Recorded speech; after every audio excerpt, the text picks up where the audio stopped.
Welcome back to part 3 of this video, and we are 2 steps away from finishing our controller. So if you made it this far and you have nothing wrong with your controller, congratulations. I'm very excited and I have so far nothing wrong. So the second to last step of this is the reveal. And after the reveal, we're going to do our clear coat. So after you've waited 24 hours, you're going to want to take off all the tape off that you've put on your controller. And the way you want to do this is first use your finger, and if you cannot use your finger, you can use a thin object like a toothpick or something, or your X-Acto knife to kind of peel it open. But make sure you do not scratch the paint off. That's one of the main things that people tend to do when they're too impatient. You have to be patient with this process, so I'll get back to it when we're done doing everything.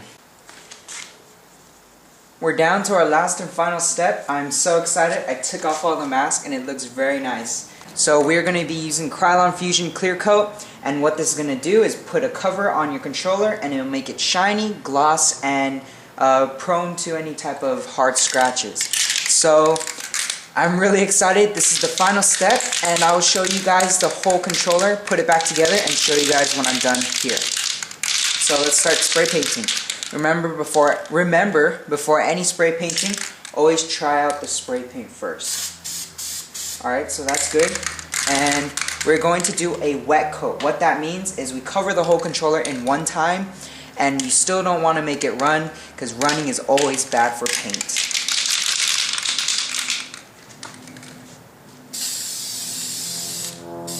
I'm so excited, guys. I just finished my clear coat. And after your clear coat, you're going to wait for 20 minutes. So after 20 minutes, you can touch the controller all you want. And you can piece the controller back together and see the final product. So what we're going to do is start at 20 minutes now. And we'll be back in my room when the 20 minutes is over. Okay, so I'm in my room right now and the timer has just finished. And it's time to touch my controller. Alright, so I'll be back with my controller, and you guys can see here I'm kind of editing right now. I'm editing part 1 and 2, so yeah, let's go and get my controller. We're back in my room, and you can see I've started touching it, and it's just, I'm so happy it's finished. So what you want to do now is go back to where you put your stuff inside the controller, the guts. And I've kind of put it in this box right here. So now I'm going to assemble the controller back together, and we'll be right back. I finished assembling my controller, and so here it is. It looks very nice. I love the way it looks. I'm glad of how these things turned out, where I cut the slits, and that's how it looks, guys. I hope you guys liked it. And where we put the tape, none of the buttons are sticky at all. You can see here, these buttons are sticky. And the places where we didn't put tape, they work fine, just as normal, just like this controller. The trigger buttons work great, the D-pad is great, the analog, nothing, no obstructions. And what I was worried about when I was assembling this was when I was putting in the PSM button, it felt kind of sticky. But after assembling it, I pressed a few times. I even played Modern Warfare 3 on it, and it looks very nice. I'm not going to press it now because my PS3 will turn on. So just a few pointers to point out when you're painting your controller.